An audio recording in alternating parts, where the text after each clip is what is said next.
moved to 3-0 with a 24-12 win over the Lions. Peyton Manning threw for 324 yards and 2 TDs. It was his 164th career game with multiple touchdown passes. No surprise, that's an NFL record. 2 wins were against playoff teams from last year. Both the Ravens and the Lions were in the playoffs. Skip, did this game end the questions about Peyton Manning? There's been so much speculation about him this season. Stephen A., silly me, I thought those questions got laid to rest back at Kansas City when Peyton, in the last 2 minutes, 27 seconds, led that team 80 yards in 10 plays, including the 19-yarder to Emmanuel Sanders, that won the football game against their arch rival in one of the loudest outdoor venues in the world. And yet, it seemed like NBC's storyline all last night was, could this be the end? Could this be the end of Peyton? Obviously, Chris Collinsworth said, that's a bunch of baloney.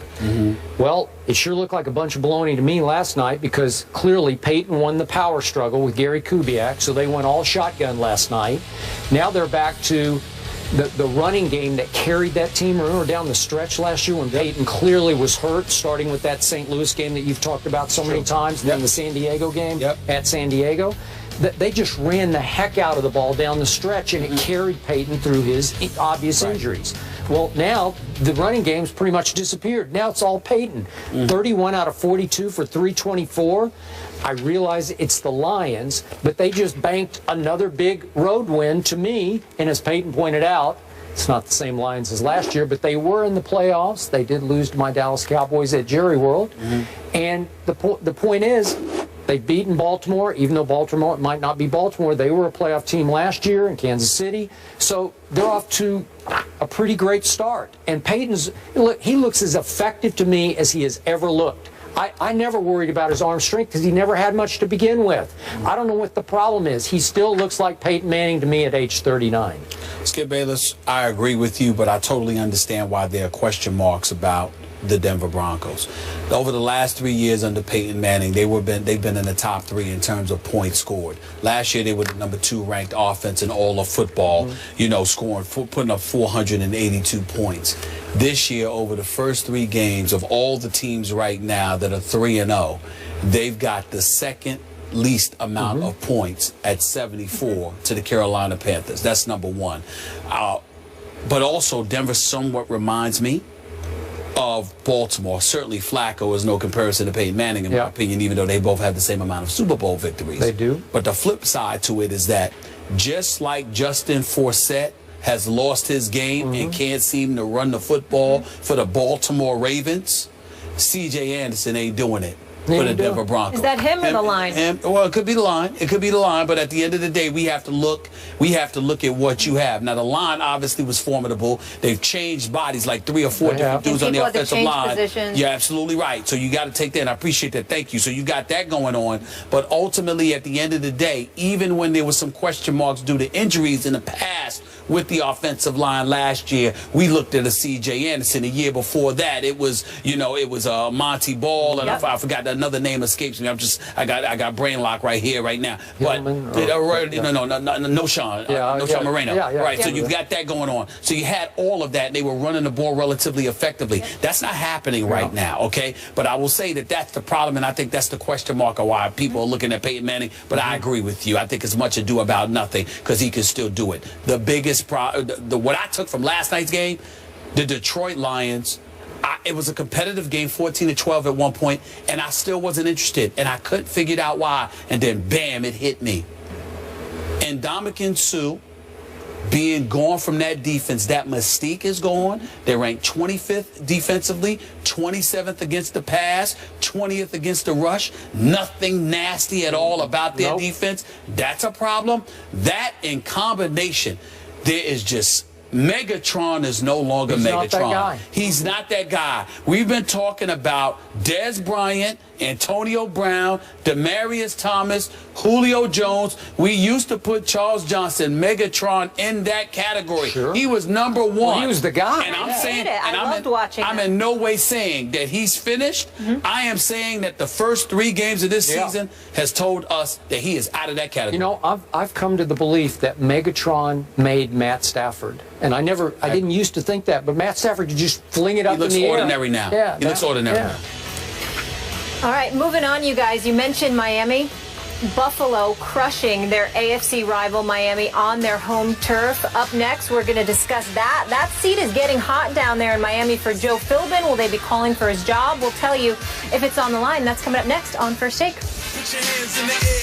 Dolphins lost their most lopsided home opener in team history, losing 41-14 to the Bills. This coming on the heels of a 23-20 loss to the Jaguars. That was in Week 2. Here is head coach Joe Philbin after the loss. It's the third game of the season. I mean, I wish we were playing better, but we are what we are right now. We're going to take a look at the tape and, look into everything we're doing and make decisions that can help us become better quicker. I mean, there's no magic potion. I wish if I had a magic potion, I would have brought it out earlier. Going into the game, we were 5th in the NFL in scoring defense. Obviously, we're not going to be that coming out of the game. And we didn't play very well on defense today whatsoever, and we have to do better. Stephen A., is it time for Philbin to go? Yes, it is. It's not something that I like to say. I'm sure that the man is knowledgeable about the game of football. I'm certainly not qualified to debate X's and O's and to dissect him to the degree that, I'm qualified to sit there and say he's incompetent. I certainly would not. I'm not accusing Joe Philbin of that. What I'm saying is that he's not inspirational. He doesn't inspire.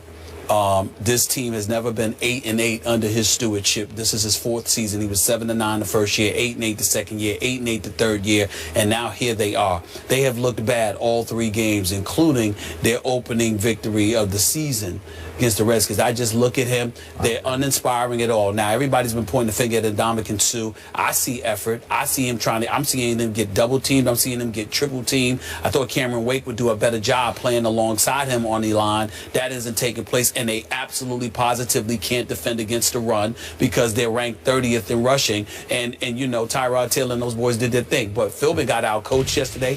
Rex Ryan, and they just confused him. They ran the ball when he thought they would pass. When he thought they would pass, they passed the ball when he thought they would run. And Philbin just seems to be anemic, just totally lifeless when it comes to really inspiring these guys to play some daggone football. And that's a very, very big thing in the sport of football. It can't just be about X's and O's. You watch Bill Belichick. He seems to speak these guys' language or get them to speak his. I agree. Philbin doesn't do that. There are some people who are meant to be coordinators. That is Joe Philbin. He needs to go. They need a new head coach, and they don't need to wait until the end of this season. Stephen Ross, who had Warren Buffett in attendance with him when they were down 27-0 in the first half and let the Buffalo Bills pile up 200 yards in the first quarter, he needs to get a new coach quick, fast, and in a hurry. I agree with you. They were also fortunate to virtually steal Game 1, Week 1 at Washington with a 4th quarter punt return. Remember that? That's 17-10. I'm going to go to the quarterback too, because I do blame Philbin somewhat for hitching his star in that franchise to Ryan Tannehill. And I've told you since before the draft, I don't love him. I'm not sure he's going to lead you to any promised lands anywhere. Yesterday, his QBR scale 0 to 100 was 12. Tyrod Taylor's was 95. Yes. Now, they ran into a Buffalo buzzsaw that is going to buzz through a lot of people this year, except for the New England Patriots. But in this case, they gave up, that defense, anchored by Suh, gave up 428 yards and 41 points. But meanwhile, Tannehill doesn't help you because he throws 3 interceptions. So first half. Yeah, and you're going to lose. You're going to lose. You're going to get blown out at home if you're going to throw 3 first half interceptions in your home opener. The handwriting is all over the stadium wall that it's time for Philbin to go. But I thought it was before this year even started. You did, and the bottom line is this. South Beach and the folks down there in Miami don't want him there. Let's just call it what it is. You got to speak folks' language. You've got to vibe. You've got to represent the franchise in a fashion that will galvanize dudes to want to come and play for you. And Ndamukong Suh is being double and triple teamed, Skip. I'm not saying he's flawless by any stretch. He only got 3 tackles on the season. I mean, come on now. But the fact of the matter is that he needs some help. Yep. And he ain't getting it. No. 7-year playoff drought down there in Miami. You know who really loved this one? Charles Clay and and Richie Incognito, I'm sure. Extra sweet for them. Baseball became baseball for the Nats yesterday as Bryce Harper and Jonathan Papelbon got into it. Big deal, no deal. Wow. We'll discuss that next.